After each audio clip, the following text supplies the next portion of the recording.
തൃശൂർ എരുമപ്പെട്ടി കോട്ടപ്പുറത്ത് നിയന്ത്രണം വിട്ട ലോറി മറിഞ്ഞ് 3 പേർക്ക് പരിക്കേറ്റു. കോട്ടയം സ്വദേശികളായ സുജിത്ത്, അഖിൽകുമാർ, ടൈസൺ എന്നിവർക്കാണ് പരിക്കേറ്റത്. പരിക്കേറ്റവരെ ഹിറ്റാച്ചി ഉപയോഗിച്ച് ലോറി ഉയർത്തിയാണ് രക്ഷപ്പെടുത്തിയത്. ഡ്രൈവർ ഷെറിൻ പരിക്കേൽക്കാതെ രക്ഷപ്പെട്ടു.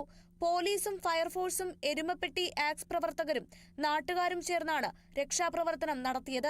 പരിക്കേറ്റവരെ മുളകുന്നത്തുകാവ് മെഡിക്കൽ കോളേജ് ആശുപത്രിയിൽ പ്രവേശിപ്പിച്ചു. സുജിത്തിന്റെ കാലുകൾക്ക് സാരമായി പരിക്കേറ്റിട്ടുണ്ട്.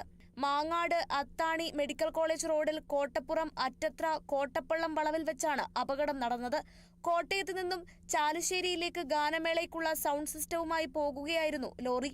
കോട്ടപ്പുറം വളവിൽ വെച്ച് നിയന്ത്രണം വിട്ട് ഇലക്ട്രിക് പോസ്റ്റിലും വീടിന്റെ മതിലിലും ഇടിച്ചാണ് ലോറി മറിഞ്ഞത്. എരുമപ്പെട്ടി വടക്കാഞ്ചേരി മെഡിക്കൽ കോളേജ് സ്റ്റേഷനുകളിൽ നിന്ന് പോലീസും വടക്കാഞ്ചേരി ഫയർഫോഴ്സും KSEB ജീവനക്കാരും സംഭവസ്ഥലത്ത് എത്തിയിരുന്നു. Kerala vision news, Thrissur.